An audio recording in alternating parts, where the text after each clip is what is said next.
ఓం శాంతి. ఈరోజు Murali date 11 April 2026. బాబా చెప్తున్నారు, మధురమైన పిల్లలు అంతర్ముఖులుగా అయి జ్ఞాన రూప అవస్థలో ఉండి ఈ మహావాక్యాలను ధారణ చేయండి.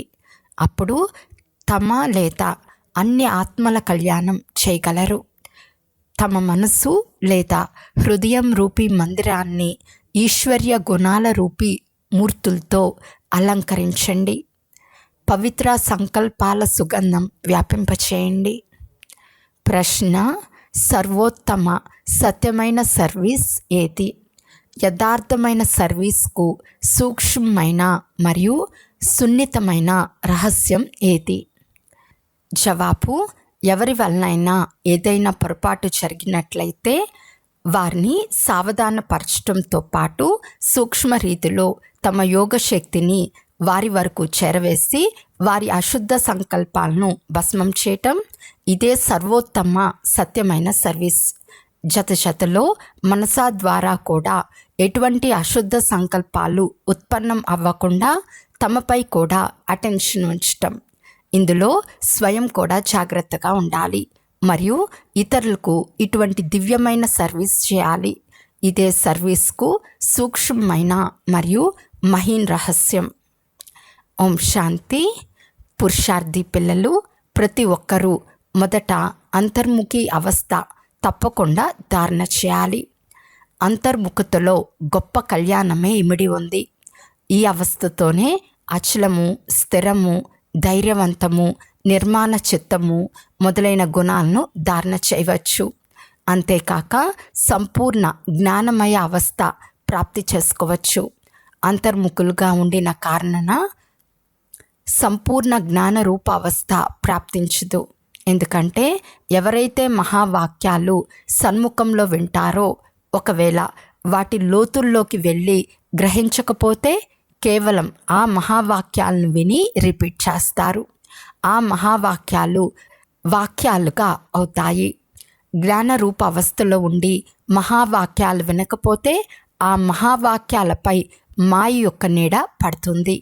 ఇప్పుడు మాయ యొక్క అశుద్ధ వైబ్రేషన్తో నిండిన మహావాక్యాలు విని కేవలం రిపీట్ చేయటం వలన స్వయం సహితంగా ఇతరుల కళ్యాణం అయ్యేందుకు బదులు అకళ్యాణం జరుగుతుంది.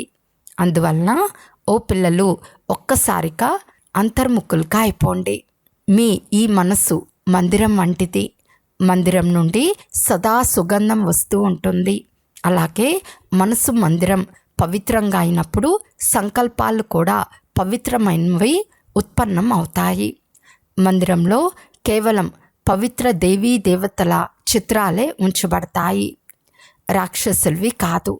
అలాగే పిల్లలైన మీ మనసు లేదా హృదయం రూపీ మందిరాన్ని సర్వ ఈశ్వర్య గుణాల మూర్తులతో అలంకరించండి. ఆ గుణాలు నిర్మోహం, నిర్లోభం, నిర్భయం, ధైర్యవంతం, నిరహంకారం మొదలైనవి. ఎందుకంటే ఇవన్నీ మీ దివ్య లక్షణాలు. పిల్లలైన మీరు మీ మనసు మందిరాన్ని నిర్మలంగా అనగా సంపూర్ణ శుద్ధంగా చేసుకోవాలి. మనసు మందిరం నిర్మలంగా అయినప్పుడే తమ నిర్మలమైన ప్రియమైన వైకుంఠ దేశానికి వెళ్ళగలరు. ఇప్పుడు మీ మనసును ఉజ్వలంగా చేసుకునే ప్రయత్నం చేయాలి. కానీ కేవలం తమ పట్ల మాత్రమే కాదు, ఇతరుల పట్ల కూడా ఇదే దివ్యమైన డివైన్ సర్వీస్ చేయాలి. వాస్తవానికి సర్వీస్కు అర్థం అతి సూక్ష్మమైనది మరియు సున్నితమైనది. ఎవరైనా పొరపాటు చేసినప్పుడు కేవలం సావధానపరచడం వరకే సేవ అని కాదు, కానీ సూక్ష్మ రీతిలో వారికి తమ యోగ శక్తిని చెరవేసి వారి అశుద్ధ సంకల్పాలను భస్మం చేయాలి. ఇది సర్వోత్తమ సత్యమైన సేవ. జతలో తమపై కూడా అటెన్షన్ ఉంచాలి. కేవలం వాచా లేక కర్మణ వరకే కాదు, మనసులో కూడా ఏదైనా అశుద్ధ సంకల్పాలు ఉత్పన్నమైనట్లయితే ఆ అశుద్ధ సంకల్పాల వైబ్రేషన్లు ఇతరుల వద్దకు వెళ్ళి సూక్ష్మ రీతిలో అకళ్యాణం చేస్తాయి. దాని భారం స్వయం పైకి వస్తుంది మరియు అదే భారం బంధనమైపోతుంది. అందువలన ఓ పిల్లలు స్వయం సావధానంగా ఉండండి. ఆపై ఇతరుల పట్ల ఈ దివ్యమైన సర్వీస్ చేయండి. సేవాదారి పిల్లలైన మీ అలౌకిక కర్తవ్యం ఇదే. ఇటువంటి సర్వీస్ చేయవారు తమ పట్ల కూడా ఎటువంటి సర్వీస్ తీసుకోరాదు. భలే ఎప్పుడైనా ఏదైనా పొరపాటు జరిగినా దాన్ని తమ బుద్ధియోగ బలంతో సదాకాలం కొరకు కరెక్ట్ చేసుకోవాలి. ఇటువంటి తీవ్ర పురుషార్థులు కొద్దిపాటి సైగ లభించినా శీఘ్రమే గ్రహించి పరివర్తన చేసుకుంటారు. ఇక ముందు గురించి కూడా మంచి అటెన్షన్ ఉంచి నడుస్తారు. ఇది విశాల బుద్ధి గల పిల్లల కర్తవ్యం. ఓ నా ప్రాణుల్లారా, పరమాత్మ ద్వారా రచించబడిన ఈ అవినాశి రాజస్వ జ్ఞాన యజ్ఞంలో తనువు, మనసు, ధనం సంపూర్ణ రీతిలో స్వాహా చేసే రహస్యం చాలా నాజుక్కైనది. ఏ గడియలో నేను తనువు, మనసు, ధనం సహితంగా యజ్ఞంలో స్వాహ అనగా అర్పణ చేసి మరణించాను అని అంటారో ఆ గడి నుండి తమదంటూ ఏది ఉండదు. అందులో కూడా మొదట తనువు, మనస్సును సంపూర్ణ రీతితో సర్వీస్లో ఉంచాలి. అంతా యజ్ఞం లేదా పరమాత్మ పట్ల ఉన్నట్లయితే ఇంకా తమ కొరకు ఏది ఉండచాలదు. ధనం కూడా వ్యర్థంగా పోగొట్టుకోలేరు. మనసు కూడా అశుద్ధ సంకల్పాలు, వికల్పాల వైపు పరిగెత్తలేదు. ఎందుకంటే పరమాత్మకు అర్పణ చేశారు. ఇప్పుడు పరమాత్మ శుద్ధ శాంత స్వరూపం. ఈ కారణం చేత అశుద్ధ సంకల్పాలు స్వతహాగా శాంత అయిపోతాయి. ఒకవేళ మనసును మాయ చేతికి ఇచ్చారు అంటే మాయ వెరైటీ రూపమైన కారణంగా అనేక రకాల వికల్పాలు ఉత్పన్నం చేసి మనసు రూపీ గుర్రం పైకి వచ్చి స్వారీ చేస్తుంది. ఒకవేళ ఏ పుత్రునికైనా ఇప్పటి వరకు సంకల్పం, వికల్పాలు వస్తున్నాయి అంటే మనసు పూర్ణ రీతిలో స్వాహ అవ్వలేదని తెలుసుకోవాలి. అనగా ఈశ్వర్య మనసుగా అవ్వలేదు. అందువలన ఓ సర్వత్యాగి పిల్లలు, ఈ గూహ్యమైన రహస్యాన్ని అర్థం చేసుకుని కర్మ చేస్తూ సాక్షిగా అయి స్వయాన్ని పరిశీలించుకుంటూ చాలా జాగ్రత్తగా నడవాలి. స్వయం గోపి వల్లభుడు తమ ప్రియమైన గోప గోపికలైన మీకు అర్థం చేయిస్తున్నారు. ప్రతి ఒక్కరి వాస్తవిక సత్యమైన మీ ప్రేమ ఎటువంటిది? ఓ ప్రాణుల్లారా, మీరు పరస్పరం ప్రేమపూరితమైన సావధానాన్ని స్వీకరించాలి. ఎందుకంటే ఎంత ప్రియమైన పుష్పాలో అంత శ్రేష్టమైన పోషణ. పుష్పాలను విలువైనవిగా చేయటం అంటే మాలి ముళ్ళ నుండి బయటికి తీయాల్సే ఉంటుంది. అలాగే మిమ్మల్ని కూడా ఎవరైనా సావధానపరిస్తే వారు నన్ను పాలన చేశారు అని అనగా నాకు సర్వీస్ చేశారని భావించాలి. ఆ సర్వీస్ లేదా పోషణకు గౌరవం ఇవ్వాలి. ఇదే సంపూర్ణం అయ్యేందుకు యుక్తి. ఇదే జ్ఞాన సహిత ఆంతరిక సత్యమైన ప్రేమ. ఈ దివ్యమైన ప్రేమలో ఒకరికొకరు చాలా రికార్డు ఇచ్చుకోవాలి. ప్రతి ఒక్క విషయంలో మొదట తమను తాము సావధానపరుచుకోవాలి. ఇదే నిర్మాణ చిత్ అతి మధురమైన అవస్థ.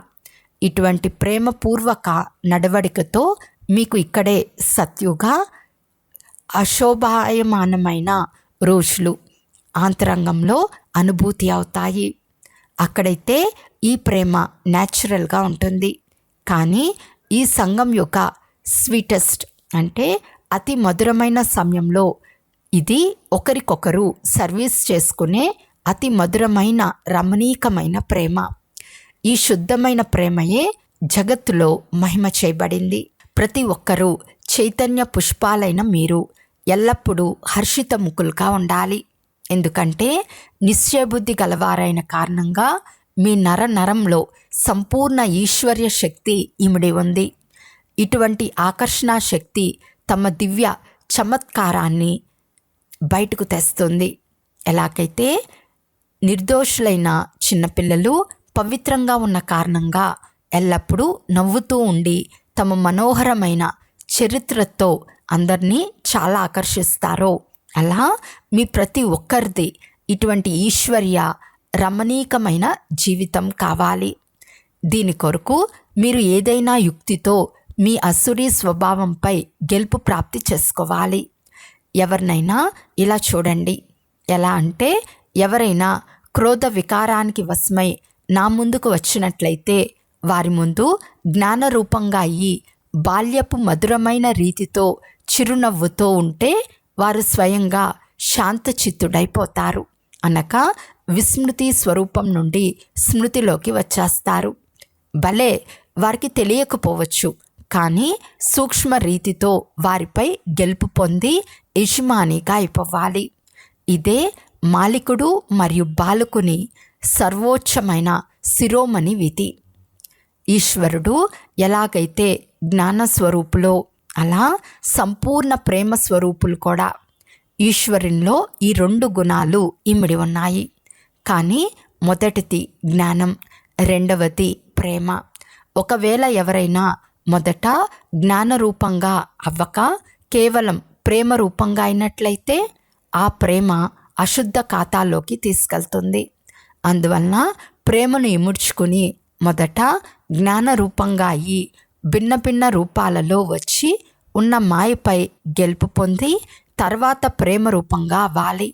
ఒకవేళ జ్ఞానం లేకుండా ప్రేమలోకి వస్తే ఎక్కడైనా విచలితమైపోతారు కూడా. ఎవరైనా జ్ఞానరూపులు అవ్వకుండా ధ్యానంలోకి వెళ్తే చాలాసార్లు మాయలో చిక్కుకుపోతారు. అందువలన బాబా చెప్తారు, పిల్లలు, ఈ ధ్యానం కూడా ఒక దారపు సంఖ్యలే. కానీ జ్ఞానరూపంగా తయారై ఆ తర్వాత ధ్యానంలోకి వెళ్ళటం వలన అతి ఆనందం అనుభవం అవుతుంది. కనుక మొదట జ్ఞానం, తర్వాత ధ్యానం. ధ్యాన నిష్ఠ అవస్థ కంటే జ్ఞాన నిష్ఠ అవస్థ శ్రేష్టమైనది. అందువలన ఓ పిల్లలు, మొదట జ్ఞానరూపులై తర్వాత ప్రేమ ఎమర్చేసుకోవాలి. జ్ఞానం లేని కేవలం ప్రేమ ఈ పురుషార్థి జీవితంలో విఘ్నాలు కలగచేస్తుంది. సాక్షితనపు అవస్థ అతి మధురమైనది, రమణీకమైనది, సుందరమైనది. ఈ అవస్థ పైననే రాబోయే జీవితమంతా ఆధారపడి ఉంది. ఎవరి వద్దకైనా ఏదైనా శారీరక భోగం వస్తే ఆ సమయంలో అతను సుఖరూప అవస్థలో స్థితమై దాన్ని అనుభవిస్తే గడిచిపోయిన కర్మల భోగం చుట్టూ కూడా అవుతుంది. జతలో భవిష్యత్ కొరకు సుఖం యొక్క లెక్క కూడా తయారవుతుంది. కనుక ఈ సాక్షితనపు సుఖస్వరూప అవస్థ పాస్ట్ మరియు ఫ్యూచర్ రెండిటితో కనెక్షన్ ఉంచుతుంది. ఈ రహస్యాన్ని అర్థం చేసుకోవటంతో నా ఈ శోభాయమానమైన సమయం కేవలం చుక్తూ చేసుకోవటంలో గడిచిపోయిందని ఎవరు అనరు. అలా కాదు, ఇదే శోభాయమానమైన పురుషార్థి సమయం. ఈ సమయంలోనే 2 పనులు సంపూర్ణ రీతిలో సిద్ధిస్తాయి. ఇలా 2 కార్యాలను సిద్ధించుకునే తీవ్ర పురుషార్థులే అతీంద్రియ సుఖం లేదా ఆనందాల అనుభవంలో ఉంటారు. ఈ వెరైటీ విరాట డ్రామా యొక్క ప్రతి ఒక్క విషయంలో సంపూర్ణ నిశ్చయం ఉండాలి. ఎందుకంటే ఇది తయారవుతున్న డ్రామా పూర్తి విశ్వపాత్రమైనది. చూడండి, ఈ డ్రామా ప్రతి ఒక్క జీవప్రాణితో దాని పార్ట్ పూర్ణ రీతితో అభినయింపచేస్తుంది. భలే, ఎవరైనా రాంగ్గా ఉన్నా ఆ రాంగ్ పార్ట్ కూడా పూర్ణ రీతితో అభినయిస్తారు. ఇది కూడా ఆ డ్రామాలో నిర్ణయించబడి ఉంది. రాంగ్ మరియు రైట్ 2 ప్లాన్లో నిర్ణయమై ఉన్నట్లయితే తర్వాత ఏదైనా విషయంలో సంశయం తలెత్తటం అంటే అది జ్ఞానం కాదు. ఎందుకంటే ప్రతి ఒక్క యాక్టర్ తమ పార్ట్ అభినయిస్తున్నాడు. ఎలాగైతే సినిమాలో అనేక భిన్న నామరూపధారి యాక్టర్స్ తమ యాక్టింగ్ చేస్తారు. మరి వారిని చూసినప్పుడు ఎవరితో అయినా అసహ్యం కలగటం, ఎవరితో అయినా హర్షితం అనిపించటం జరగదు. ఇది ఒక ఆట అని తెలుసు. ఇందులో ప్రతి ఒక్కరికి తమ గుడ్ లేదా బ్యాడ్ అంటే మంచి లేదా చెడు పార్ట్ లభించి ఉందో, అలాగే ఈ అనాదిగా తయారై ఉన్న బయోస్కోప్ను కూడా సాక్షిగా అయి ఏకరస అవస్థతో హర్షితముఖులై చూస్తూ ఉండాలి. సంఘటనలో ఈ పాయింట్ చాలా మంచి రీతిగా ధారణ చేయాలి. ఒకరికొకరిని ఈశ్వర్య రూపంగా చూడాలి. అనుభూతి చెందే జ్ఞానాన్ని తీసుకుని సర్వ ఈశ్వర్య గుణాలను ధారణ చేయాలి. తమ లక్ష్య స్వరూపం యొక్క స్మృతితో శాంత చిత్తం, నిర్మాణ చిత్తం, మధురత, శీతలత మొదలైన సర్వ దైవీ గుణాలను ఉత్పన్నం చేసుకోవాలి. ధైర్యత అవస్థను ధారణ చేసేందుకు ముఖ్యమైన పునాది వెయిట్ అండ్ సీ. ఓ నా ప్రియమైన పిల్లలు, వెయిట్ అనగా ధైర్యం వహించటం, సీ అంటే చూడటం. మొదట తమ హృదయంలో ధైర్యతా గుణాన్ని ధారణ చేసి ఆ తర్వాత బయట విరాట డ్రామాను సాక్షిగాయి చూడాలి. ఎప్పటి వరకైతే ఏదైనా రహస్యం వినే సమయం సమీపానికి వస్తుందో అప్పటి వరకు ధైర్యతా గుణాన్ని ధారణ చేయాలి. సమయం వచ్చినప్పుడు ఆ ధైర్యతా గుణంతో రహస్యాన్ని వినటం వలన ఎప్పుడూ కూడా విచలితం అవ్వరు. అందువలన ఓ పురుషార్థి ప్రాణులు, కొంచెం ఆగండి మరియు ముందుకు వెళ్ళి రహస్యం చూస్తూ వెళ్ళండి. ఇదే ధైర్యవంతమైన అవస్థ ద్వారా మొత్తం కర్తవ్యం సంపూర్ణ రీతితో రుజువైపోతుంది. ఈ గుణం నిశ్చయంతో ముడిపడి ఉంది. ఇటువంటి నిశ్చయ బుద్ధి సాక్షి దృష్టగాయి ఆటను హర్షిత ముఖంతో చూస్తూ ఆంతరికంలో ధైర్యవంతంగా మరియు అడోల్చిత్తులుగా ఉంటారు. ఇదే జ్ఞాన పరిపక్వ అవస్థ. అంతిమంలో సంపూర్ణతా సమయం ప్రాక్టికల్గా ఉంటుంది. అందువలన చాలా సమయంతో పాటు ఈ సాక్షితనపు అవస్థలో స్థితమై ఉండే శ్రమ చేయాలి. ఎలాగైతే నాటకంలోని యాక్టర్ తనకు లభించిన పార్ట్ పూర్తిగా అభినయించేందుకు ముందు నుండే రిహార్సల్ చేయాల్సి వస్తుందో, అలాగే ప్రియమైన పుష్పాలైన మీరు కూడా రాబోయే భారీ పరీక్షలతో యోగబలం ద్వారా ఉత్తీర్ణులయ్యేందుకు ముందు నుండే రిహార్సల్ తప్పకుండా చేయాలి. కానీ చాలా కాలం నుండి ఒకవేళ ఈ పురుషార్థం చేసి ఉండకపోతే ఆ సమయంలో భయపడి ఫెయిల్ అయిపోతారు. అందువలన మొదట తమ ఈశ్వర్య ఫౌండేషన్ పక్కా చేసి దైవీ గుణదారులుగా అవ్వాలి. జ్ఞానస్వరూప స్థితిలో స్థితమై ఉండటం ద్వారా స్వతహాగా శాంతరూప అవస్థ కలుగుతుంది. జ్ఞాని ఆత్మిక పిల్లలైన మీరు కలిసి కూర్చుని మురళి వింటారు కనుక నలువైపులా శాంతి వాయుమండలం తయారవుతుంది. ఎందుకంటే వారు వినే మహావాక్యాలు ఆంతరంగంలోకి లోతుగా వెళ్ళిపోతాయి. డీప్గా వెళ్ళేందుకు కారణం ఆంతరంగంలో వారికి మధురమైన శాంతి అనుభూతి అవుతుంది. ఇప్పుడు దీని కొరకు ఎవరు ప్రత్యక్షంగా కూర్చుని శ్రమ చేయాల్సిన అవసరం లేదు. కానీ జ్ఞాన అవస్థలో స్థితమై ఉండటం ద్వారా ఈ గుణం అనాయాసంగా వచ్చేస్తుంది. పిల్లలైన మీరు ఎప్పుడైతే ఉదయం నిద్రలేచి ఏకాంతంలో కూర్చుంటారో అప్పుడు శుద్ధ ఆలోచనల రూపీ అలలు ఉత్పన్నం అవుతాయి. ఆ సమయంలో చాలా ఉపరామ అవస్థ ఉండాలి. తర్వాత తమ నిజ శుద్ధ సంకల్పాలలో స్థితం అవ్వటం ద్వారా ఇతర సంకల్పాలన్నీ వాటంతటికి అవే శాంతమైపోతాయి. మనసు శాంతమైపోతుంది. ఎందుకంటే మనస్సును వశం చేసుకునేందుకు కూడా ఏదైనా శక్తి తప్పకుండా కావాలి. అందువలన మొదట తమ లక్ష్య స్వరూపం యొక్క శుద్ధ సంకల్పాలను ధారణ చేయండి. ఎప్పుడైతే ఆంతరిక బుద్ధి యోగం నియమాల ప్రమాణంగా ఉంటుందో అప్పుడు మీకు నిస్సంకల్ప అవస్థ స్వతహాగానే కలుగుతుంది. అచ్చా, మధురాతి మధురమైన అపురూపమైన పిల్లలకు మాతాపిత బాప్దాదాల ప్రియ స్మృతులు మరియు గుడ్ మార్నింగ్. ఆత్మిక పిల్లలకు ఆత్మిక తండ్రి నమస్తే. ఆత్మిక తండ్రికి ఆత్మిక పిల్లల యొక్క ప్రియ స్మృతులు మరియు నమస్తే నమస్తే నమస్తే. ధారణ కొరకు ముఖ్య సారము. ఫస్ట్ పాయింట్, తమ లక్ష్య స్వరూపం యొక్క స్మృతి ద్వారా శాంత చిత్తం, నిర్మాణ చిత్తం, ధైర్యవంతం, మధురత, శీతలత మొదలైన దైవీ గుణాలను ధారణ చేయాలి. సెకండ్ పాయింట్, నిశ్చయ బుద్ధి సాక్షి దృష్టగా అయి ఈ ఆటను హర్షిత ముఖంతో చూస్తూ ఆంతరిక ధైర్యవంతం మరియు అడోల్చితంగా ఉండాలి. చాలా సమయం నుండి ఇటువంటి సాక్షి అవస్థలో స్థితమై ఉండే పరిశ్రమ చేయాలి. ఈరోజు వరదానము: ఒకే దారి మరియు ఒకే సంబంధం ఉంచుకునే సంపూర్ణ ఫరిస్తా భవ. నిరాకారము లేక సాకార రూపంతో మీ బుద్ధి యొక్క సాంగత్యం లేక సంబంధం ఒక్క తండ్రితో పక్కాగా ఉంటే ఫరిస్తాగా అయిపోతారు. ఎవరి సర్వ సంబంధాలు లేక సర్వ రిస్తాలు ఒకరితోనే ఉంటాయో వారే సదా ఫరిస్తాలు. ఎలాగైతే గవర్నమెంట్ వారు దారిలో ఈ రోడ్డు మూసివేయబడింది అనే బోర్డు పెడతారో అలా అన్ని దారులు మూసేస్తే బుద్ధి భ్రమించటం నుండి విడుదలైపోతుంది. మొదట అన్ని దారులు మూసేయండి అని బాప్దాద ఆజ్ఞాపిస్తున్నారు. ఇలా చేయటం ద్వారా సహజంగా ఫరిస్తాగా అయిపోతారు.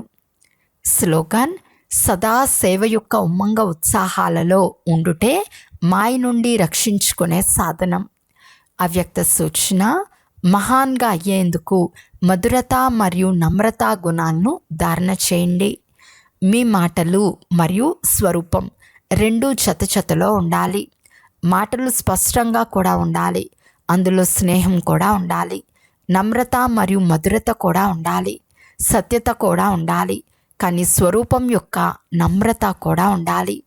ఈ రూపం ద్వారానే తండ్రిని ప్రత్యక్షం చేయగలరు. నిర్భయంగా ఉండాలి, కానీ మాటలు మర్యాద లోపలే ఉండాలి. ఈ రెండు విషయాల బ్యాలెన్స్ ఉన్నప్పుడే అద్భుతం కనిపిస్తుంది. అప్పుడు మీ మాటలు కఠినంగా ఉండవు, మధురంగా అనిపిస్తాయి. అచ్చా. ఓం శాంతి.